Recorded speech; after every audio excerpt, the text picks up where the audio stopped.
Welcome and good afternoon, everyone, to Chronic Wellness live stream. I'm your host, Don Antonio. Today is going to be kind of like day one of a group of episodes that I'm going to begin to air that follow some different types of wellness uh, um, vibes, like some different types of things that we can talk about. I have a big list of them set up. And today, of course, what we're going to begin with is the power of breath work. That's going to be the first topic in which we talk about in this series.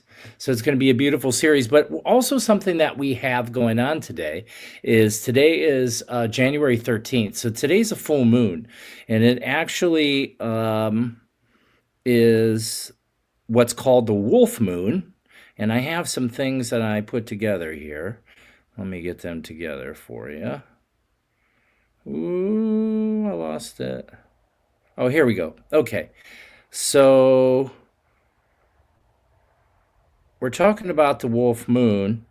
And so it holds a rich spiritual and symbolic significance, particularly for those that are attuned to natural cycles, shamanic traditions, and lunar energy. So basically, the people that show up in here to watch this kind of show, today's moon is going to really apply for you.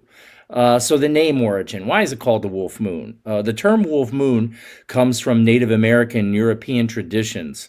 Wolves are often heard howling in the deep winter, symbolizing hunger and the search for sustenance. It also is associated with the need for connection and survival during challenging times. And for a lot of people right now, it is challenging times. I mean, me included. I mean, heck, I just had 9 weeks ago open heart surgery. So that's pretty far out. So lots of people are going through things. We call these in our trade ascension symptoms. Humans are on a path of ascension, and within that path of ascension, there's going to be times where we have to organize energy. Things that we have not dealt with yet in our lifetime will rise in a certain way, and they can show up with varying forms of symptoms in order to get us to change. Because let's face it, if you're not uncomfortable, how can you change? Humans are always looking for this comfortable life or for it to be easy. And we don't really need it to be easy. We need the strength to be able to make it through the hardest parts. So the theme of the wolf moon, inner strength and resilience.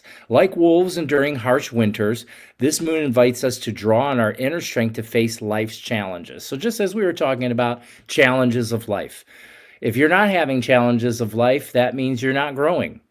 It's kind of that simple. It doesn't mean you always have to be challenged or seek for challenges. They'll come on their own. There's times where it's really smooth sailing. All right. From my standpoint and my experience as a spiritual leader and a life coach and a wellness coach and a shamanic healer, what I can tell you is what I'm seeing all over the place is people going through stuff. It could be, having a cold or COVID or, those are physical kinds of symptoms to deep forms of depression and anxiety and not really understanding their behaviors and having different kinds of behaviors. Another theme of the wolf moon is connection and community.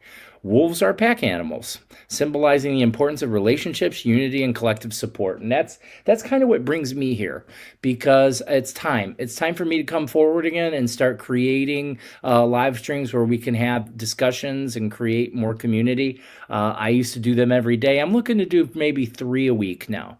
I'm going to start there. I think I'm going to start with 3 a week. I'm thinking maybe midday like this if I can. Maybe that will change. But, the importance of relationships, unity, and collective support. It's important that we're all here to support each other, lovingly.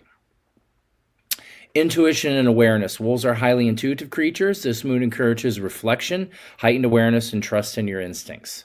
This is the time for you to really tap into your intuitive sense. And if you're not sure what that is, breathwork is a wonderful practice to help you tune into that sense. Okay, so let's talk about some shamanic and spiritual practices for the wolf moon. Breathwork and meditation. Use the moon's energy to deepen your breathwork practice, focusing on releasing negative energy and inviting clarity. So that's one of my favorite things to use focused respiration for, is for energetic flow. is to get things moving. Because when you're breathing, you're getting all of the fluids moving in the body, energy, air, everything starts to move. So it's like circulation. It's a form of circulation, and you can use your intention to release things that are heavy. I don't usually use the word negative. And, you can invite to you things that lighter energy. And through this kind of practice, the more you do it, the more it works for you. Setting intentions for the new year. Reflect on what you want to manifest or shift as the year begins. And this is something that we'll talk about a little bit later in one of the episodes. I'll be talking about visualization. Very important thing. I was just talking to someone this morning about visualization and asking them, do you have the ability to visualize yourself as being well? Because this person has a illness. And the illness that they've had for a long time. And what the first thing I asked them was, and this came through Spirit, channeled through Spirit, is can you picture yourself, can you imagine yourself, what would it be like and how would it feel if you were well? Not just well, your greatest version. And they said to me, that's hard to imagine. So then that shows you something. That shows you somewhere right where you can begin to work is in the visualization. So visualization is really important for setting intentions. When you're setting intentions and there's things you want to happen, your visualization is your primary key, but you don't want to get caught on that particular vision. It's more about the feeling of it and allowing that feeling to bring to you through the universe what is meant for you. Cleansing and grounding rituals. So lighting a candle, which I always do before I do any work. I have one here. And if you don't have one, you can borrow the energy of my candle. I invite you to. Burn sage or use sound healing to clear your space and ground your energy. I've already done some grounding and some energy clearing in the space before I began. And in connecting with the spirit of the wolf, meditate on wolf energy to draw strength, deepen your intuition, and foster a sense of belonging. So this is something you can do later on this evening as the moon is full and night drops in. You can take some time, and what you can do is you can channel or call to you the energy of the wolf as you sit and breathe. The wolf moon is a powerful time for introspection, looking inward, connecting with others, and embracing your inner power. You are powerful. Regardless of what anyone's told you or what the story is that you believe, you are far more powerful than you have been conditioned to believe. Let it guide you toward clarity, courage, and spiritual growth. So that's what I got to say about the wolf moon. I'm going to jump on over to the comments. Feel free to comment and tell us where you're watching from, because we have people that watch from all over the world usually. Mike, how are you today, brother? Good to see you. Tachi, yes, been missing the community a bit and feeling out of place. Yeah, I get that. I've had a few people reach out to me. I think the other thing I'm going to begin to open up is Zoom groups, where I have private groups for people to come in, and I'll try to make them really affordable, like under $10 to do these group events where we all come together, and I'll lead us in some sort of shamanic practice, some sort of practice that brings us closer together, and then it gives us room as a group to actually talk. And then sometimes I just dump out. I'd be like, okay, guys, I'm going to leave you all to yourselves, and I'll let the people that are in the room, I'll kind of back myself out of the leadership role, and I'll let the people in the room or in the Zoom group have their own communications. There's also the ability for breakouts. So like if several people want to get together to talk, we can break out and put them in a group And sometimes I do that on purpose. Sometimes with my classes and things, what I'll do is I'll create little breakout groups, and I'll give people a task in which to work with. Right. So happy Monday, everyone. Like I said, feel free to comment. Comments are, we love those. That way we can have beautiful interaction. Hopefully the sound's coming through okay. If there's any issues with sound or video, anyone, you can please let me know. Again, let us know where you're watching from. So today is episode 1, the power of breathwork. Okay, so breathwork is a very powerful tool. And the title of this is Unlock the Power of Your Breath, a Journey to Healing and Transformation. Okay, so what this is it's semi-scripted, but I don't really stick to scripts too much. I usually let the energy kind of flow through, and work with us. So what we're going to do first is we're going to open up our personal sacred space. And there's lots of ways to do this, but we're going to do it in one of my favorite and most simple ways. And how I begin it is I put my hands together, and I call this prayer position. But you're not going to actually pray right now. What you're going to do is you're going to channel the energy of your heart. You're going to take the energy of your heart and you're going to send it into these hands that are in front of you. And what we're going to do is we're going to use our heart energy to open up into our aura. So then what I'm going to do is I'm sending that energy into my hands. I'm going to take in a big breath and bring my hands directly over my head. And then I turn my hands outward, and as I exhale, whoosh, I open the energy around me into my bubble. So now I'm connected into my bubble. This is sacred space. And that's it. That's all it takes. Sometimes I may do this several times, and you can do this several times. There's not a lot behind it. It's your intention. You're taking the energy of your heart, putting it into your hands, bringing it into your bubble. Okay? And so that's a really simple way through your intention to open your sacred space. It creates a sacred container in which for spirit to do the work with us. Okay? And there's other ways we do it, and we'll do it other ways as we move along. Hi, David. I love you too, brother. I'm glad you're here. It's a bird. It's a plane. It's Air Wizard. Hi, Nathaniel. Good to see you, brother. Love you guys. Yeah, I'm just here. So this is, if you guys are just tuning in, what this is this is episode 1 of a bunch of episodes in which I've kind of semi-scripted to bring in topics of different forms of, shamanic practice and wellness and things like that. So this is episode 1. And I thought it was perfect to show up on the Wolf Moon, a time of, rebirth. So I want to welcome everybody to this first live stream of our new series. And I'm excited to share this space with you, whether you're joining from here or in the United States or from somewhere else in the world. I honor your presence, and I open the floor to you and anyone who has any questions or comments or concerns. And so we're going to move right into the main topic of discussion. And that main topic of discussion is breathwork. And a primary question is some people, it's a word, it kind of explains itself. It's working with your breath work. I don't really like the word too much. I like more scientific terms like focused respiration. I like more like, ancient terms like pranayama. Or, cow-sai breath is another way I put it, life force breathing. But there's lots of ways it can be said. So breathwork is a conscious control of your breathing patterns to influence your mental, emotional, and physical states. Cultures around the world have used breath as a tool for spiritual growth and healing, whether it's yogic pranayama, Tibetan Tummo breathing, or the breath technique of the Andes, which we will investigate at a later time. Benefits of breathwork, all right? So what are some of the benefits? Breathwork can help you reduce stress, which is a big one, okay? Who doesn't have stress, right? This is the primary thing I use it for in my lifetime, not so much in this kind of way that we're going to do it. This is the focus practice. There's different ways your breath can be used. Focus practice is more like a meditative state where you're connecting deep into your body.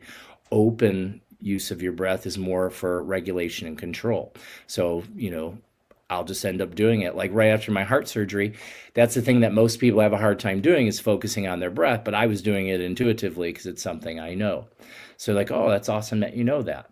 But it's something all humans should actually have a good awareness of. So it can also help you to boost your energy. So different ways of breathing can help you to boost your energy. If you need some energy, you're not feeling motivated. And what that really entails is just speeding up the cadence or the speed of your breath. Okay, then that's usually I breathe in and out through my nose. Like, so say when I'm at the gym and I'm working out, there's 3 modes of breathing I have. The first one, we'll just start right before my set. So before my set, when I'm getting ready to lift, I start to breathe quickly.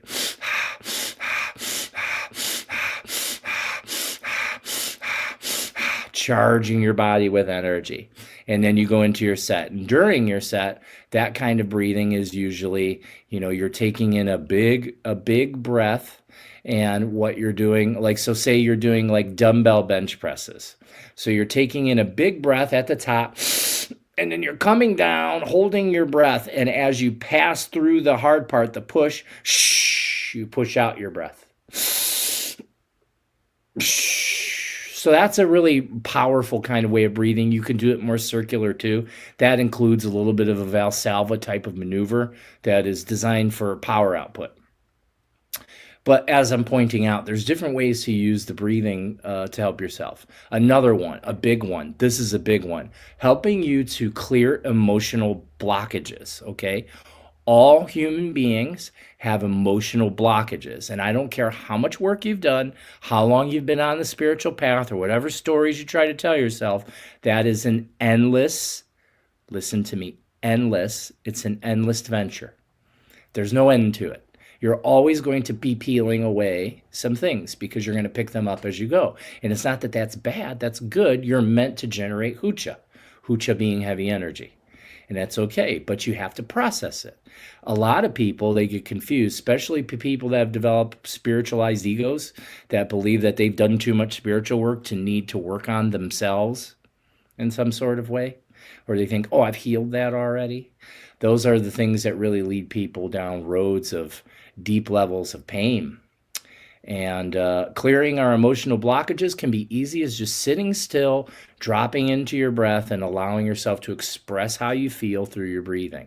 It's something I do quite often in my daily practices. And, it's been quite helpful in my current form of healing and all that kind of stuff because there is a lot of emotional stuff that's entailed in healing, trying to heal yourself. And that, in my case, it's been a very invasive type of surgery. I've had a very invasive form of open heart surgery where I've had my aorta pretty much replaced.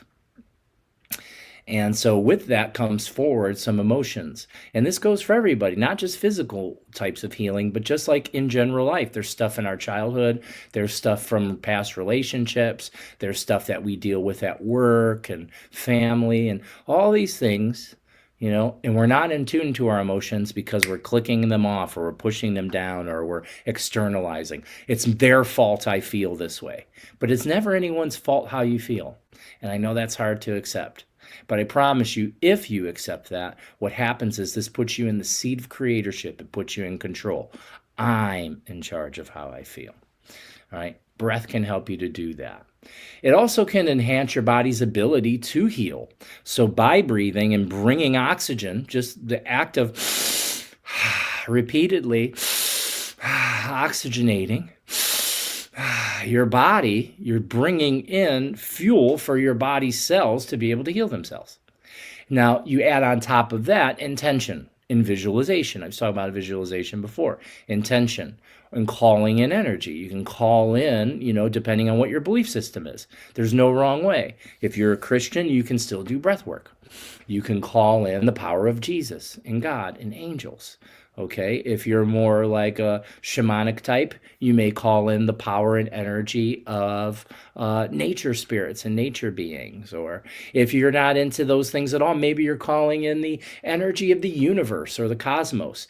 The thing is it can be adapted to all belief systems. There's no wrong belief system. Contrary to like what most spiritual teachers will say, or particularly religious teachers will say, like, this is the only way. There isn't no one only way. There's many ways in which one can experience life and reality, and that's specific to each one of us. The thing that we need to remember is each one of us has a very unique, like a fingerprint, a very unique belief system. And what we need to do is honor those things, not fight about them or try to defend them or try to tell someone what they believe is wrong. We want to try to help each other to make sense of some of the things that may not make sense. Because there's lots of people, I come from there where it was a belief system where it was very fragmented and I didn't actually understand what I actually believed. I started to realize that what I was saying my belief system was actually a program of ideas that was set upon me by my parents and the world around me. And this can all open up as you begin to use your breath. Personally, it has been one of the most transformative tools on my journey. Okay, and this is why I like to teach it. A lot of people can't find the energy in it at first. It takes some time and repetitive showing up for yourself. It's discipline. It's a lot like a a martial art. If you can't show up to eat right for yourself, or you can't show up to exercise, or you can't show up in other capacities in your life, you also won't be able to show up in the capacity to breathe. However, it's the easiest thing you can do and the most effective thing, just in your general overall health, in your mental health, your physical health, and also your spiritual health. Okay, so then I'm going to share that little bit of story with you. After my recent surgery, breathwork became my lifeline. I started to use it directly in the hospital. I did ask the doctors, is it okay if I use my lungs to breathe? Like, well, we want you to do that, because especially after you've had open heart surgery, they collapse your lungs and move them out of the way and pop your chest open and move your esophagus out of the way so they can work on the heart. So they want you to use those lungs, because what happens is after, you're basically dead for a while and you come back to life, there's fluid in your lungs, effusion. So the only way to get that stuff moving is get the lung tissue expanding and contracting. So it's very much a lifeline for me. But what happened is I started making progress really quickly in my healing. Every deep intentional breath felt like a step toward healing, and it does. It still does, even at this time. Not just physically, but spiritually. It reminded me of the power we all carry within us, wanting to be unlocked. It was a beautiful thing to get there, and it's a beautiful thing to be here. So if anybody has any questions before we move on to the next phase, I would love to hear them. Let's see who's here. Sylvia. Hello, dear. It's nice to see you back. Hi, I'm glad to be back. Angelina! There you are. Where are you? There you are. Hello, good to see you again. Yeah, I'm glad to be back. I've been missing for a while. I've been gone for a while, but now it's time for Don Antonio to make his return. For me, what I've been through is a lot like a rebirth. Anybody who is into shamanic practices and things like this, you'll recognize what's happening, and what I'm going through is a rite of passage. I am changing from one version of being and into the next. I'm just evolving at the deepest level. That's really what's happening. All right, well, we're going to move on to the next phase. The next phase is the guided breathwork session. We're going to do a little breathwork session. Okay, so this is like a demonstration. And what we're going to do is a very simple but powerful exercise. And this is called 4-7-8. 4-7-8 breath. And why is it called 4-7-8? I recommend you blow your nose before we get started. Why is it called 4-7-8? Well, because you're breaking the 3 breaths. So you have an inhale, a hold, and an exhale. An inhale takes 4. Okay, so let's practice in 4-second inhale. Hold. And then so what will happen is you can let that go. What will happen is breathe in and hold. 7 seconds. 1, 2, 3, 4, 5, 6, 7. Out for 8. So in for 4. Hold for 7. Out for 8. So that's kind of the guide. I'm going to use a rattle to help us keep time when we do this breath. And what we're going to do is we're going to do about 10 to 15 of them. Okay, and then what we're going to do is I'm going to open the floor and I'm going to ask you questions and see if there's anything you want to share. Hi, Ada. Good day. I'm glad to be back. It's nice to see you live. It's good to be here with you, Brianna. Thank you for being here. Thank you for bringing your energy. So 4-7-8, it's great for calming your mind, releasing tension, and grounding yourself back in the present moment. So this is a very simple form of breathing. It's not one I do super often anymore. It's really more of like a beginner's type of breathing, but it's very simple. And it can really bring down your stress levels if you just practice it for a few minutes. And something you can do anywhere. You can do it at your desk, you just somewhere where you can just sit and relax just for a few minutes. All you need is 3 minutes, 3-4 minutes. It's not something you don't need a whole hour, although I do love to do breath work for an hour or more, but it's not necessary. Okay, so what you want to do right now is you want to sit comfortably with your back straight, your feet grounded, and hands resting on your knees. Or what I prefer is I like my hands open because I'm highly energetic. I'm highly sensitive to energy. So as I breathe, I can create and connect with my spiritual guidance that's around me. It can come in through your hands, your face too. So then we're gonna then close our eyes and taking a deep breath through our nose for a count of 4. We're gonna hold the breath for a count of 7, and we're gonna exhale slowly, fully through our mouth for a count of 8. And then what we'll do is we'll repeat this together for about 10. I don't usually count. I don't let my mind be focused on counting so much. And it's just like even counting of the breath. It starts off, you want to have something that helps you keep count, even if it's in your mind, or I like to use the rattle. But after a little bit, you get the cadence, and it doesn't have to be perfect. It's in the neighborhood. And it's more about your feeling anyway than following these rules. It's not about the rules. It's the rules just help you guide yourself into learning. And that's what breath work is. It's an art, and it's something that you learn. All right? So everybody, get yourself set. Get yourself seated. Back nice and straight. All right? And then I'm going to use the rattle. I'm going to smack it against my hand to count, to keep our count. All right? Right now I want you to let all of your air out. Whoosh. We're going to breathe in for 4. Breathing in. Hold. Out.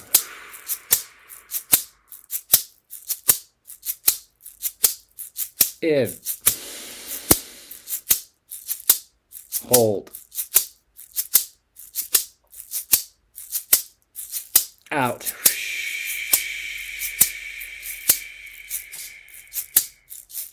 In. 2, 3, 4. Hold. 2, 3, 4, 5, 6, 7. Out. 2, 3, 4, 5, 6, 7, 8. In. 2, 3, 4. Hold. 2, 3, 4, 5, 6, 7. Out. 2, 3, 4, 5, 6, 7, 8. In. Hold.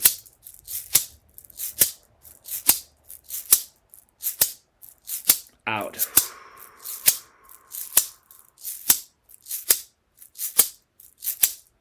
In. Hold.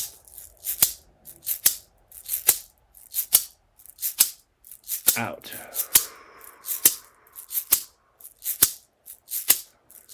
And relax. So what I want you to do is just keep your eyes closed and just notice how your body feels. Let your breath go intuitively back where it wants. And just take a moment just to notice how you feel. And if this is new for you, it might be kind of jumbly. But if it's not that new for you, you're going to become aware really quickly that you've just brought yourself into parasympathetic dominance, meaning you've brought your nervous system into a restful state.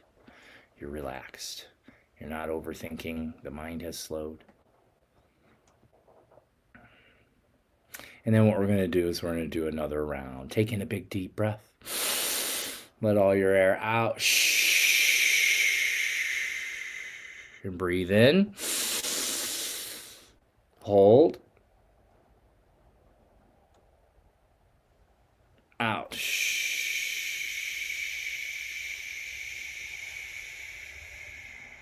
In. Hold.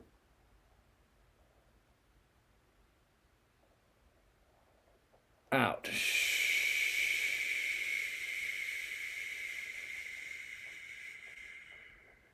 In.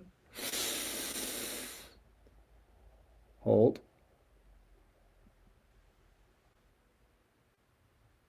Out.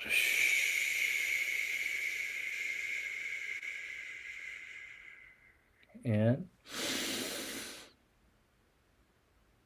Hold. Out.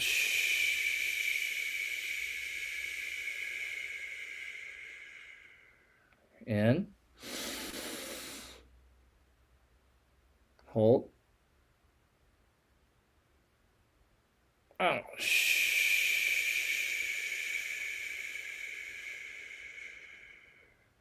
In. Hold. Oh,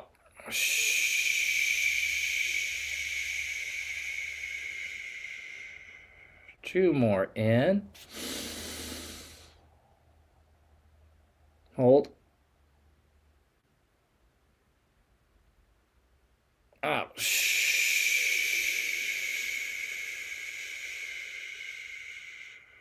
last one. In.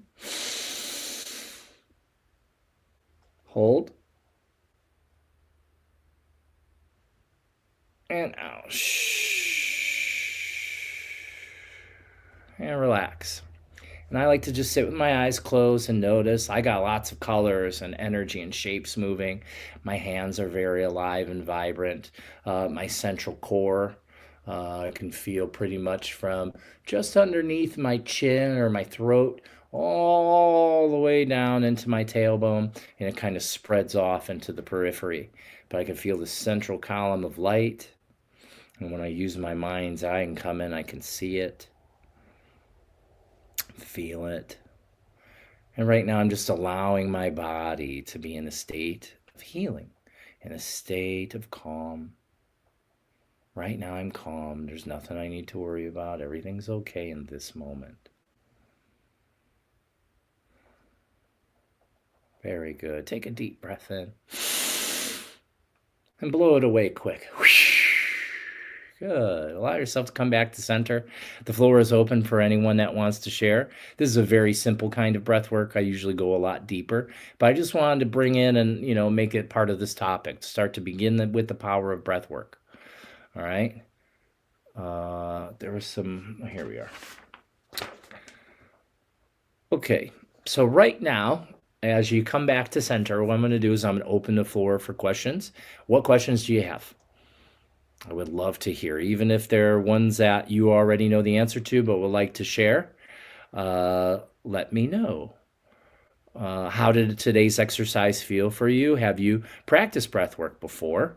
Drop your thoughts and questions in the comment box, and I'll answer as many as I can. I usually answer all of them. Breathwork can be tailored to fit your specific needs too. So people come to me all the time and they think it's just the standard thing. I mean, you can get videos on YouTube and stuff, and that's really great, but it's even better when it's custom designed for your needs, what you're looking for. So sometimes I work with people who are really elderly and have a hard time breathing, and we're just getting them into slower patterns of breathing. And then I work with young people who are athletes, and they don't really care yet about their mind and how that works and everything. They're more concerned with their performance. And so it can be geared more towards into that thing. There's times where I do like corporate events where I, help people try to aim to use their breath to cultivate a successful mindset. And we've seen some really amazing things happen from there. Each person's a little bit different. Some people, they catch on to the practice and grow through it really fast. Other people, it takes a little longer. But, there's really no wrong way.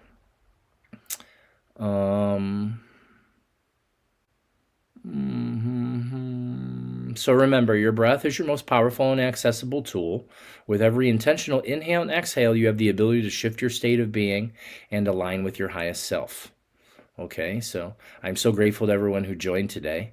If this session resonated with you, share it with someone who could benefit from the power of breathwork. And don't forget to tune in next time, where we'll explore shamanic healing practices and how to connect with your energy body. All right, so we're looking into, actually, I don't know if that's the next one. I think the next one, we have one more breath module. Let me double check here. I think there's one more breath module before we head into the next part of the framework. Yeah, so the next one is actually guided breathwork sessions for relaxation, energy, and healing. So what we'll do is we're going to do 3 mini sessions where we work first on relaxation, 2 healing, or 2 energy, and 3 healing. I may move that around. I may go relaxation, healing, energy, because that's kind of how I do it for myself. I bring myself to a relaxed state, then I call in the frequencies and energies of healing, and then I add energy or light into the light body. All right. So we'll do that in the next one. And then the next after that is shamanic healing practices. So we'll be understanding energy healing and its role in modern life and how to connect with spiritual energies for self-healing. Let's see, we got some questions here. Faith says, that's a fine rattle, lovely sound. Thank you so much. This is a very fine rattle. I believe this one is one Mary got, and I'm not sure where it come from. I don't remember where it's come from, but it's wonderful. I do like this rattle quite a bit. Thanks, Faith. Brenda says, my third eye is vibrating. Bzzz. Good, let it. That's information moving into your head. Faye says, do you think there's any real difference between 4-7-8 and box breathing? Well, yeah, because box is 4 corners, not 3. So 4-7-8 is a triangle breath. So yeah, there's definitely a difference in the way that it attenuates frequency within the nervous system. You gotta remember, breath is energy and light. So how it moves within the body has to do with how it vibrates within. So for someone that's not very well trained or versed in breath work, they may or may not notice a big difference, but for someone who's more mastered the energy of breath work, there's a huge difference. So box breathing would say be like 4-4-4 or 5-5-5. So you breathe in for 5, hold for 5, out for 5, hold for 5. So that's box. Where this is 4-7-8 is more like a pyramid, but it's like it's more like a isosceles triangle. So it's like you got this short leg, you got a longer leg, and an even longer leg. So it's something that's been clinically tested and things. There's other breath works that I like better. It's just 4-7-8 is a really common one that's used with therapists and stuff like that. It's a very common kind of used breath work. That's the reason why I used it in here. It's not my favorite by any means. It's just very simple. It helps people get simple because using your mind to time your breathing is not something you're normally doing. Okay, so if you're training yourself to sit there and breathe in for 4, hold for 7, and out for 8, guess what's happening? Neuroplasticity. The brain is beginning to open and change, learning a rhythm. Every breathwork rhythm helps to aid in neuroplasticity. I hope that answers the question. Yeah. What breathwork is best to grow willpower and discipline? Well, that has more to do with your mind. So you got to train your mind. I would say what breath work. So that's going to be different for each person. I'm trying to sit here and connect with my higher mind and my spirit. Is there one particular way? No. The first thing is we'd have to go into the person's mind and start to figure out, well, why are you not disciplined? Why do you choose not to show up for yourself? So that's the first thing, because that's healing. So we would have to heal that part. There's no breath work that can magically give you discipline. If you're non-disciplined, it's because there's a blockage in your mind that stops you from having discipline, for showing up. Because what is discipline actually? It's just showing up. People come to me like, I want to work out, but I can't, and I can't seem to show up. And then so we start to talk about, people use words like willpower and motivation. I said, well, just throw those away, because those are words that don't work for anybody, really. It's discipline that needs to be developed. And discipline means showing up whether you want to or not. So say if you're trying to become disciplined in doing breath work, the most important thing is that you show up. You don't have to have the greatest breath work experience every time you breathe. Sometimes they'll be ho-hum. They won't be so great. Other times you'll go in thinking, I don't really want to do this, but you get moving and get the air, oxygen, and spirit alive and moving. And what happens is you have the most stellar experience you've ever had. Some of my greatest experiences in my time over the last 6 years of breathing happened when I didn't have any expectation whatsoever, just showing up. So I personally like to use the pineapple breath. That's a 3-part kind of breathing that you can. I'm not going to demonstrate it here. What I can do is I can lead you to the YouTube page, and what you want to do is go into videos, and then what you can do is look up pineapple breath. Okay, there's a really good one there. I hope that answers your question, Sylvia. Thank you. I love your question. Faye says, I enjoy box breathing more myself. It's what I teach my clients. Well, let's talk about that. Why? why do you prefer box breathing? What is it about box breathing? I actually do not like box breathing at all. I kind of stay away from it. My favorite kinds of breathing are more like pineal gland types of breathing, where I'm opening up the central channel into the head. So like I'll demonstrate that a little bit. So that can be that makes a lot of sense. Thank you, Sylvia. So I use more like vertical column types of breathing because that opens up me into my higher intelligence. Box breathing grounds you more into the body. Uh, it's kind of, and the mind is working a lot with it. I don't love it. It's okay. I like I was saying, I like to move into pineal type breathings where you're opening up your DMT channel. And so for me, that might be a sniff, sniff. So I'll sniff into the belly and sniff into the chest, sniff, sniff, and then a gasp up into my head.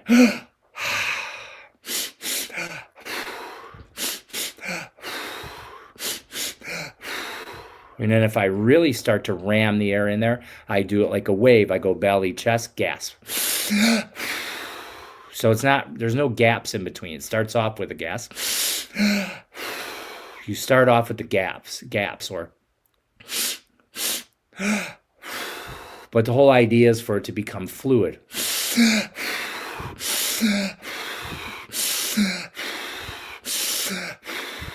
It's a very strong right now. Woo, starting to open. It only usually takes me about 4 to 6 breaths for me to go into full astral travel. I can pop right out of my body now and about four, like right there. If I want out, I can get right out of there. If I like, woo, got the woo-woos, the wah-wahs happening. Very powerful form of breathing. Be careful with that one, especially if you're energy sensitive. That's going to open up your energy sensitivity like you will not believe. Yeah. I think I was done. Yeah, I was done with the semi-scripted stuff because that's how these are going to be because I'm going to label them. They're semi-scripted, so that way we know what the topic was in which we talked about here. The floor is open. If anybody else has any questions, I'll leave that open for a couple minutes. I also want to share my thanks. I want to share my gratitude with you all. Also, if anybody can make any donations, that would be very helpful.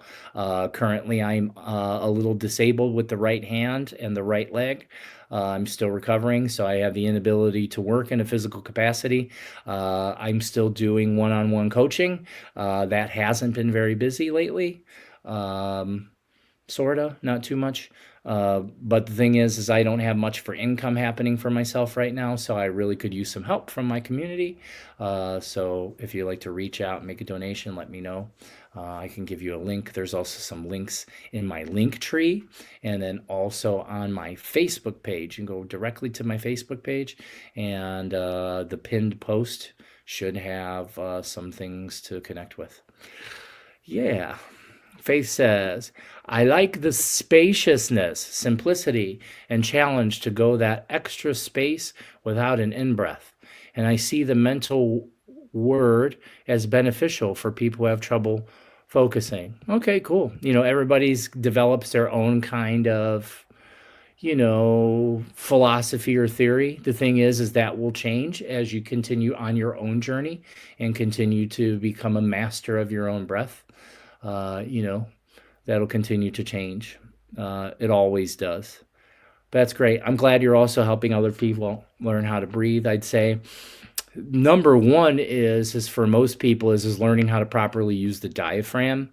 Supersedes all other patterns. The pattern is secondary to diaphragmatic action, because you can do a box breath in your chest and you're just not going to get much out of it because you're not moving any lymph or cerebral spinal fluid into the brain.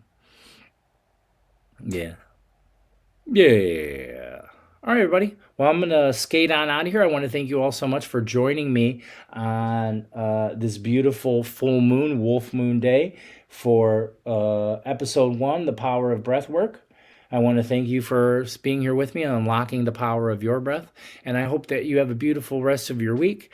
I'm not sure what day I'm going to come back yet. I'm working that out. But I will do 3 live streams minimum per week. But I will be back soon, so be on the lookout. Please share this video everywhere. help everybody out. I love you all so much, and I hope that you have a beautiful, beautiful day. And I'm going to play the outro. See y'all later.